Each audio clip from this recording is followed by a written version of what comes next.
자, 이 취임 이후에 굉장히 소통을 중요시 여기셨어요. 네. 예, 뭐 MZ 세대와의 도시락 토크, 그리고 뭐 첫 직원 정례 조회도 토크쇼 형식으로 하셨고, 뭔가 막 파격을 하고 실험을 하고 뭐 이런 걸 많이 이제 들었는데, 시민들의 그동안 다양한 의견을 많이 들으셨을 거 아니에요. 네. 어떤 게 좀 가장 기억에 남으세요? 제가 이제 7월 1일 취임했으니까 뭐 2주째 접어들고 있습니다. 그런데 네. 엄청 오래된 것 같은데요.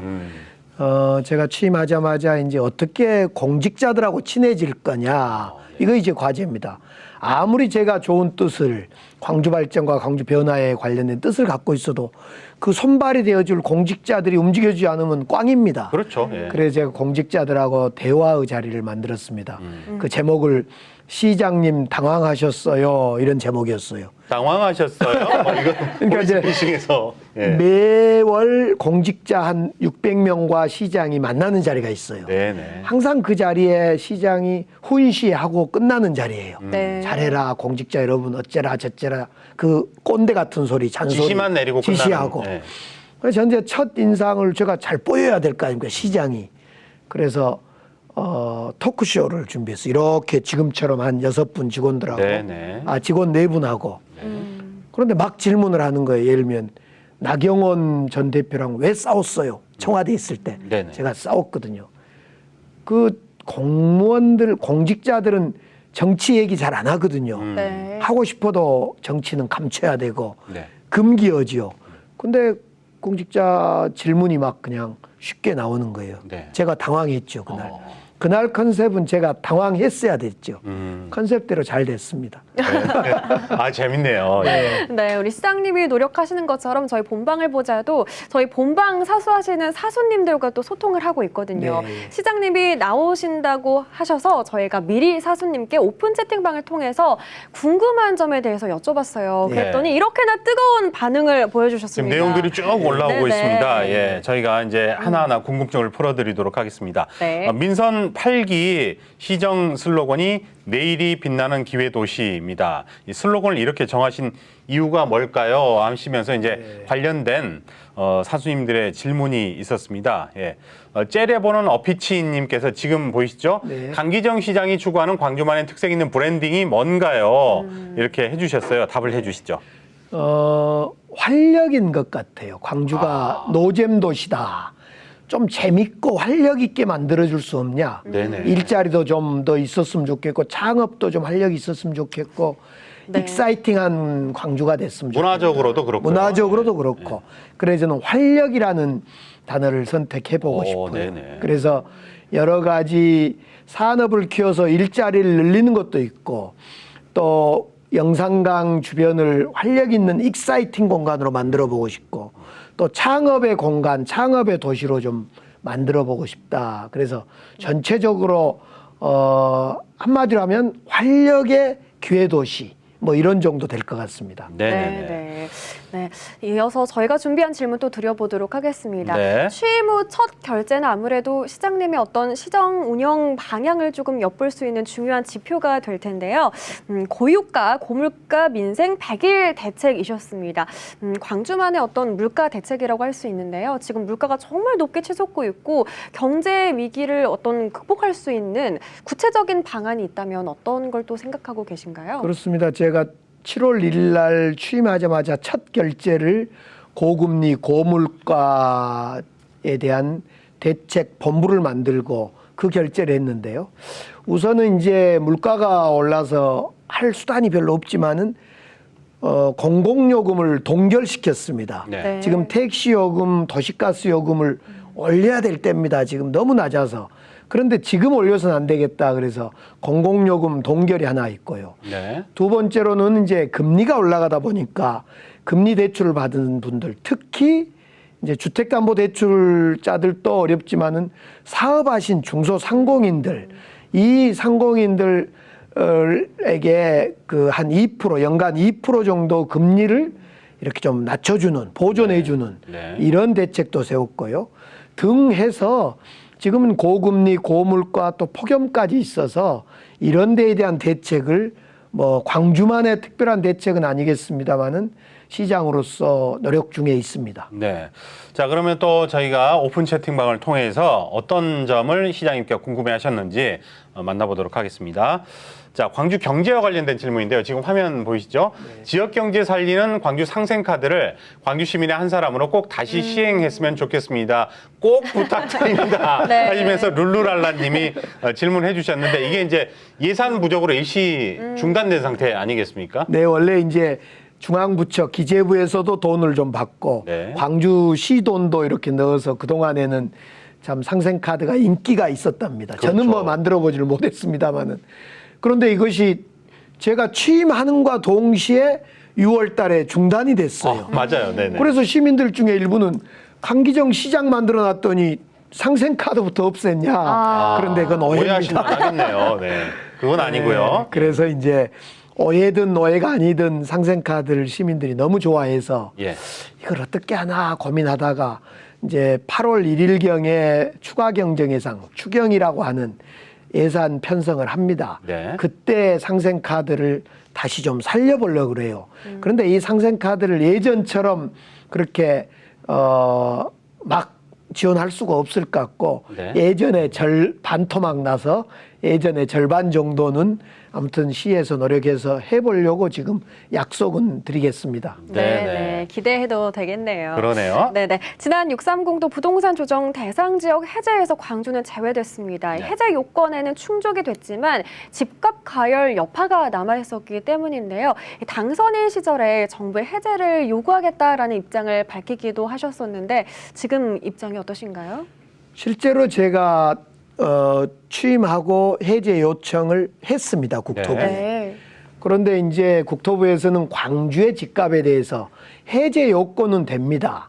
여러 가지 뭐 물가 대비 등 해제 요건은 되는데 광주의 집값이 다른 도시에 비해서 계속 떨어지지 않고 오르더라. 네. 그래서 이런 지역, 광주를 포함해서 대다수 지역이 이번 기회에는 해제되지 못했습니다. 그래서 다시 한번 이제 다음번에 아마 연말이거나 또 그 전에 해제 그 조정을 할 건데 네. 그때를 목표로 해서 노력해서 때로는 집 거래라든가 또 집을 구해야 될 집 없는 사람들에 대한 시민들에 대한 대책 마련에 한치 흔들림 없이 준비하겠습니다. 네, 네. 네. 시장님의 의견은 해제 쪽으로 또 노력하고 계신다는 거 여러분 네. 기억을 해주시길 바라고요.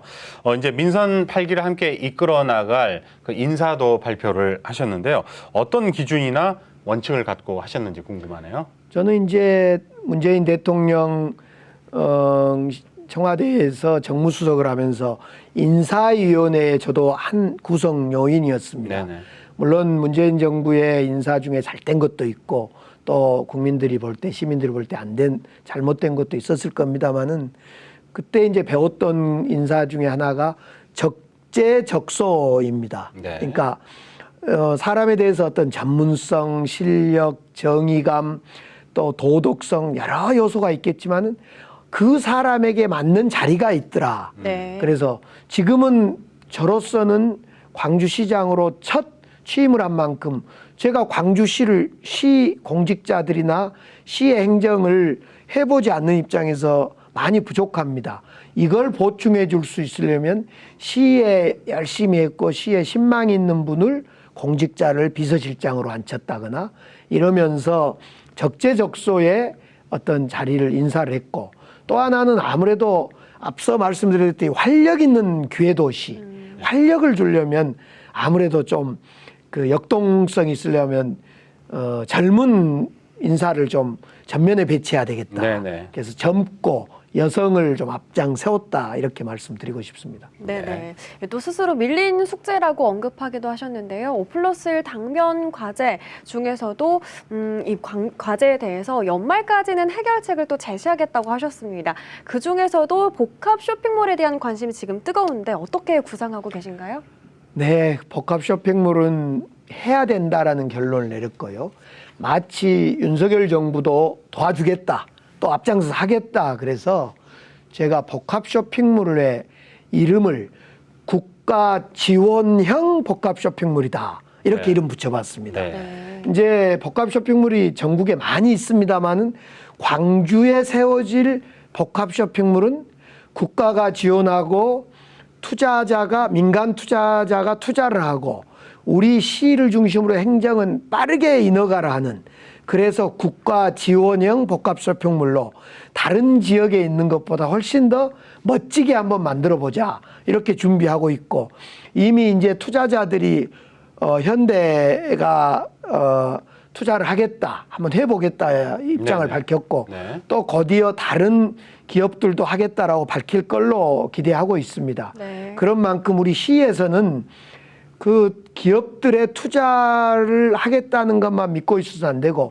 적극적으로 정부에서 또 우리 시에 어떤 인센티브를 줄 건지도 의논해야 되고, 또 복합 쇼핑몰의 모형이 시민들이 바라는 것은 어떤 건지도 우리가 연구해야 돼서, 오늘 제가 우리 문화실장을 중심으로 TF를 하나를 만들었습니다. 네. 그래서 한 달 내로 광주 시민들이 좋아할 국가 지원형 복합 쇼핑몰을 모형을 만들어내라 이렇게 지시를 했고, 네. 한 달 내로 반드시 만들어내겠습니다. 네. 제가 뭐 즉석에서 아이디어 드리자면 아무래도 공원이 접목된 복합 쇼핑몰이 광주 시민들이 가장 좋아하지 않을까 이런 생각이 좋습니다. 듭니다. 공원이 당연히 포함돼야 될 것 같습니다. 네네. 자, 그리고 또 계획을 발표하신 게 이제 그 농성역 터미널 챔피언스필드 구간에는 이제 지하철이 지나지 않으니까 그 대안으로 수소 트램을 계획을 하셨고, 또 무등산 접근성에 대한 확대 방안도 갖고 계십니다. 그에 대한 의견을 저희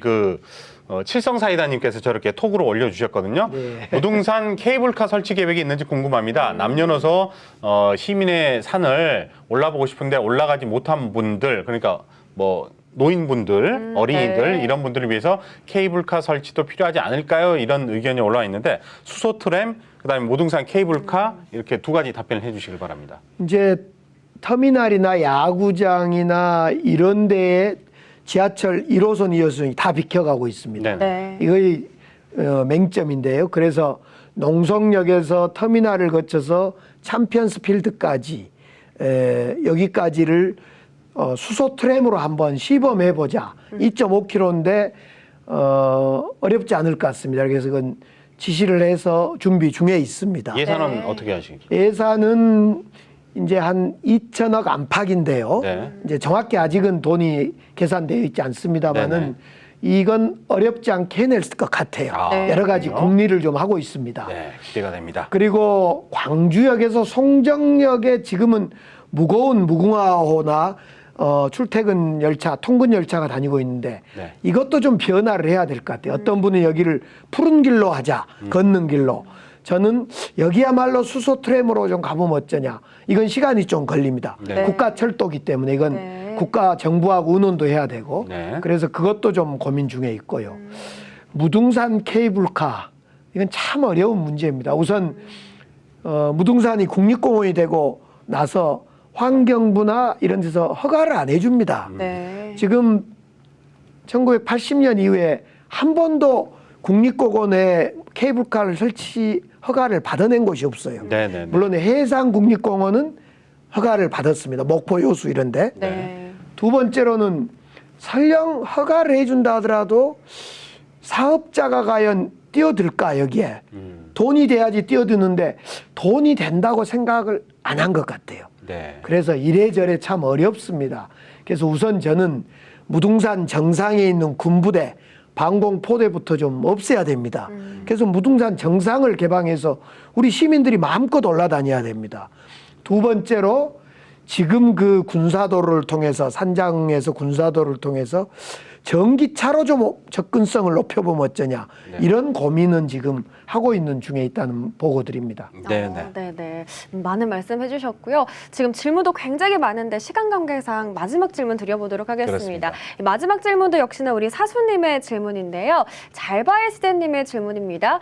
최근 코로나로 공무원들을 포함한 관련자분들이 몹시 고생하셨는데 만약 임기 중 이와 같은 국가적 전염병 발생 시 시장이 된다면 어떤 식으로 대책을 꾸릴지 생각해 두신 게 있을까요? 재정적 지원, 인력 지원 충당 방법 등이요. 네, 어떤 생각을 또 하셨을까요? 우리 감염병은 한 5년 주기로 계속 다가옵니다. 네. 얼마 전 기억을 더듬어보면 사스, 메르스, 코로나, 또 그렇죠. 코로나 변종 이렇게 다가오는데 그중에 코로나가 제일 우리 대한민국 전 세계에 영향을 크게 미쳤던 거죠. 코로나를 경험하고 나서 우리는 공공의료에 대한 중요성을 인식했고 공공의료원도 만들겠다. 공공의료 대책도 만들겠다. 또 우리 광주시만 하더라도 감염병 대책 팀도 만들었습니다. 코로나를 겪고 나서 공공의료나 의료의 중요성, 감염병의 중요성에 대해서 완벽한 매뉴얼도 만들고 느꼈기 때문에 또다시 새로운 감염병이 오더라도 대응은 잘 해낼 거라고 생각합니다.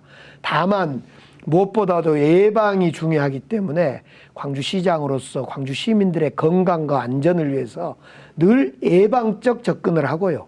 그리고 막상 이런 감염병의 파고가 오게 되면 코로나 때 고생하고 모든 의료진과 시민들이 고생하면서 대응했던 그런 노하우가 있기 때문에 네네. 그 노하우를 살려서 대응하면 잘 이겨낼 거라고 생각합니다. 네. 저희가 지금까지는 뭐 일방적으로 질문을 드렸는데 이제는 시장님의 시간을 드리도록 하겠습니다. 자, 민선 8기 시장으로서 이제 앞으로 목표나 하고 싶은 말씀을 자유롭게 하실 수 있는 시간을 드릴게요. 네. 감사합니다. 어쨌든 시장인 제가 생각이 변하고 모습이 변하고 시민들에 대한 자세가 변하겠습니다. 그러면 제가 변하면 우리 공직자들이 변할 겁니다. 공직자들 4천여 공직자들이 시민들을 하늘로 모시고 늘 봉사하고 청렴하고 정말 부지런하고 창의적이고 그러면 광주시가 변할 거라고 생각합니다. 광주시가 변하면 시민들이 행복해지고 시민들이 행복해지면 모두가 좋은 거 아닙니까? 그래서 제가 누가 어째라 저째라 콩나라 판나라가 아니라 강기정 시장 당신이 변해라 이 말씀을 시민들이 주시기 때문에 제가 시민들의 그 말씀을 명심하고 제가 먼저 변하겠습니다. 그리고 공직자들이 변하고 시민들이 기분 좋으면 광주시가 변하고 시가 변하면 다 행복해지는 거 아닐까 네. 이렇게 생각해 봅니다. 네, 맞습니다. 제가 보기에는 일단은 강기정 시장님은 가장 많이 변하신 게 의상이 변하신 것 같아요. 굉장히 젊고 보기가 네, 좋습니다. 네, 네. 저희가 오늘 이 시간은 굉장히 짧고 네. 아쉬운데요. 오늘 정말 사이다처럼 시원하게 답변도 잘해주셨는데 다음에 저희가 초대를 해주시면 네. 또 뭔가 진척이 된 부분이 있으면 네. 답변을 해주시고 또 나와주시길 바라겠습니다. 그러겠습니다. 질문이 네. 정말 많이 올라와서 꼭 한번 예. 나와주셔야 반응이 될 것 오늘 너무 같아요. 뜨겁습니다. 감사합니다. 네. 오늘 나와주셔서 고맙습니다. 감사합니다. 고맙습니다. 네.